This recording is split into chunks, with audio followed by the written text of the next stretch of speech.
Has Arvind Kejriwal managed to break through the temple committee, temple unit that was of the BJP?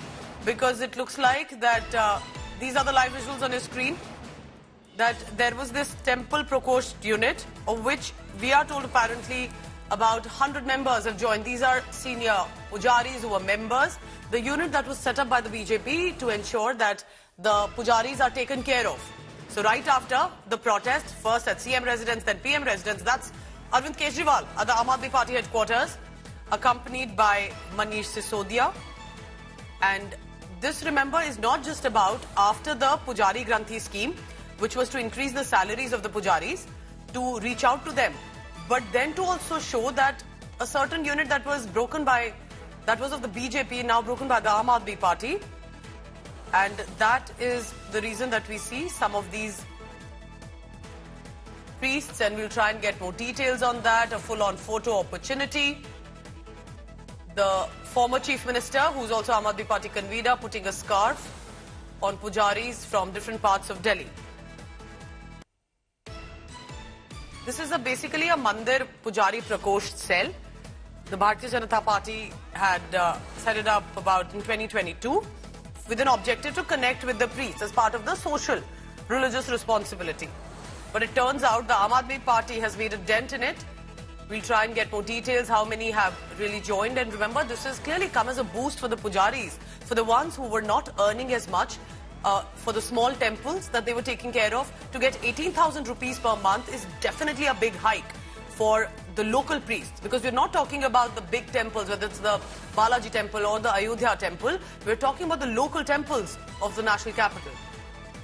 Full-on garlanding happening, and Mala put over, Aam Aadmi Party convener. He's happy to flaunt the support of the pujaris with them, and some religious auspicious items also provided to him. Amit Bhardwaj joins me from the Aam Aadmi Party headquarters on this.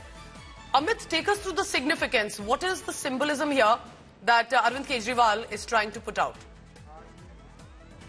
Sanatan Dharma ko Pooja, you know, this is major and significant drift in Aam Aadmi Party's model of politics, because you would remember when back in 2013 and 15, when the religious leaders and the priests and the imams would seek votes for Aam Aadmi Party, Arvind Kejriwal, without mincing words and without any delay, would tell them, we do not need vote in name of religion. And in fact, he had, gone on to turn down the offer or appeal from Imam Bukhari of the Jama Masjid of Delhi. And years later, in 2020, you had Arvind Kejriwal reading Hanuman Chalisa in the wake of the CAA protest. In 2025, now Arvind Kejriwal is giving a direct challenge to the Bharatiya Janata Party as far as the politics of Sanatan is concerned. Two major events. Number one, the AAP sources are claiming that nearly 100 members of the BJP's Mandir Prakosh of Delhi BJP are joining Aam Aadmi Party today.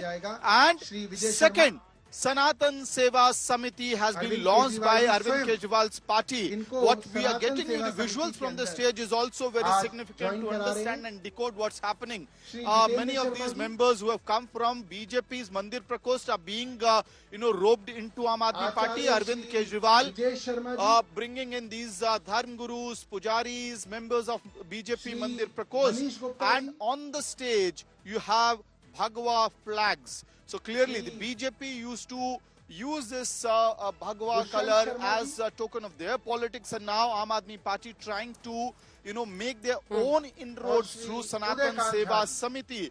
And on the right-hand side, and also because, remember, at this point, yes, the Bhagwa color is what the priests, the pujaris, or the holy men, enlightened men identify with. So that's the reason it's been brought in.